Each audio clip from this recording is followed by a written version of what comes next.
హనుమకొండ జిల్లా పరకాల పట్టణంలోని లలిత కన్వెన్షన్ హాల్లో కుట్టు మిషన్లు శిక్షణ పొందిన మహిళలకు కుట్టు మిషన్లు కేసీఆర్ కిట్లు పంపిణీ చేశారు. పోచంపల్లి ఫౌండేషన్ ఆధ్వర్యంలో జరిగిన ఈ కార్యక్రమానికి మాజీ మంత్రి బీఆర్ఎస్ వర్కింగ్ ప్రెసిడెంట్ కేటీఆర్ ముఖ్య అతిథిగా హాజరయ్యారు. ఈ సందర్భంగా కేటీఆర్ మాట్లాడుతూ కేసీఆర్ టైంలో నాట్లప్పుడు రైతు బంధు పడితే రేవంత్ హయాంలో ఓట్లప్పుడు రైతు బంధు పడుతుందన్నారు.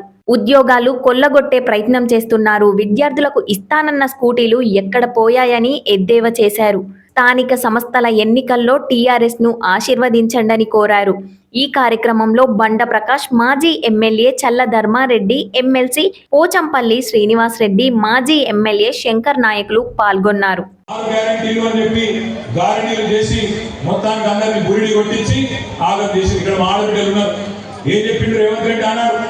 ఇంట్లో ముసలోళ్ళకి పెన్షన్ ఎంత అన్నాడు? కాంగ్రెస్ వస్తే ఎంత అన్నాడు? 4,000 ఇస్తా అన్నాడు. కేసీఆర్ ఒక ముసలోనికో ఇస్తుండు, లేదా ముసలవాకి ఇస్తుండు. నేను వస్తే ఇద్దరికి ఇస్తా అన్నాడా లేదా?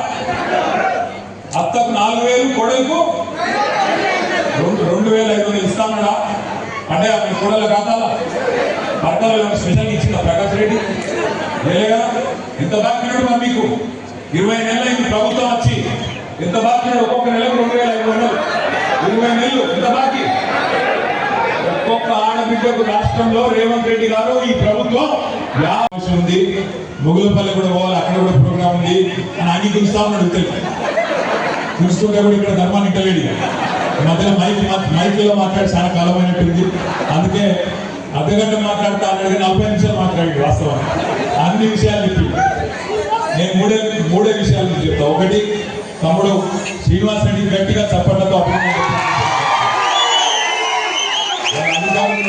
ప్రతిపక్షం ఉండొచ్చు, ఎక్కడన్నా ఉండొచ్చు, కానీ ప్రజా జీవితంలో మనకు ఆత్మసంతృప్తినిచ్చే కార్యక్రమాలు, ఇట్లాంటి మంచి కార్యక్రమాలు, సేవా కార్యక్రమాలు, వాటిని మనస్ఫూర్తిగా నేను అభినందిస్తా ఉన్నా. మంచి కార్యక్రమాలు చేస్తున్నందుకు.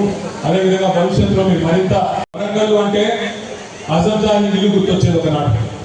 వరంగల్ అంటే ఈ ప్రాంతంలో ఉండే మన చేనేత కళాకారులు, చేనేత కార్మికులు, చేనేత కుటుంబాలు తమ రక్తాన్ని, చెమటను దారిపోసి మనిషికి సభ్యతతో ఉండే విధంగా ఒక బట్టలను చేసే మన పద్మశాలి సోదరులు, వాళ్ళందరూ కూడా ఒకనాడు వరంగల్ కేర్ ఆఫ్ అడ్రస్ గా ఉండేది. అజంజాని మిల్లు అద్భుతంగా ఒకనాడు మరి భారతదేశానికి బట్టలను ఇచ్చిన మిల్లు. అట్లాంటి పరిస్థితి నుంచి సమైక్య ఆంధ్రప్రదేశ్లో చేరిన తర్వాత ఆ అజంజాని మిల్లును ఇనుప సామాన్ల కింద, పాత ఇనుప సామాన్ల కింద అమ్ముకునే దుస్థితి వచ్చింది. ఆఖరిగా మిల్లు మూతపడ్డది. మూతపడ్డ తర్వాత ఆయన దానికి ఉన్న భూమిని కూడా రియల్ ఎస్టేట్ వ్యాపారాలకు అమ్ముకొని దాన్ని కూడా గతం పట్టించింది. మనోళ్ళు ఇక్కడ ఉండే పద్మశాలి సోదరులు ఎక్కడెక్కడికో వలస పోయింది. సూరత్ పోయినరు, గుజరాత్ పోయినరు, ఇంకా ఆడిపోయి సోలాపూర్, భివాండి పోయి భక్తుల కోసం అక్కడికి పోయిన పరిస్థితి.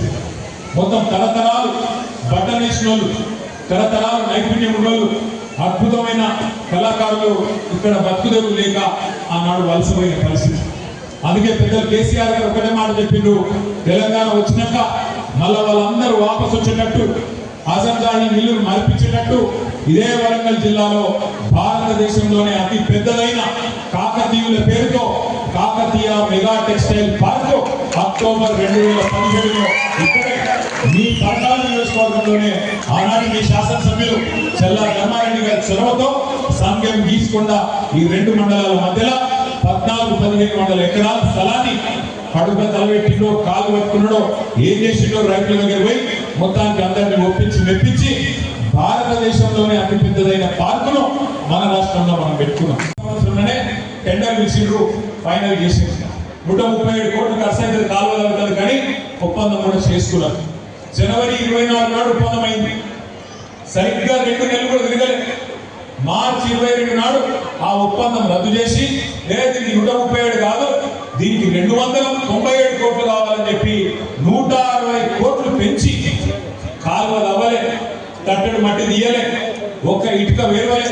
ఇదే ప్రభుత్వం, అదే ఇంజనీర్లు, అదే మంత్రి, అదే ఎమ్మెల్యే జనవరిలో 137 కోట్లు, మార్చికి వచ్చే వరకు 297 కోట్లు, దగ్గర 300 కోట్లు. అంటే పెంచిన మొత్తం ఎంత?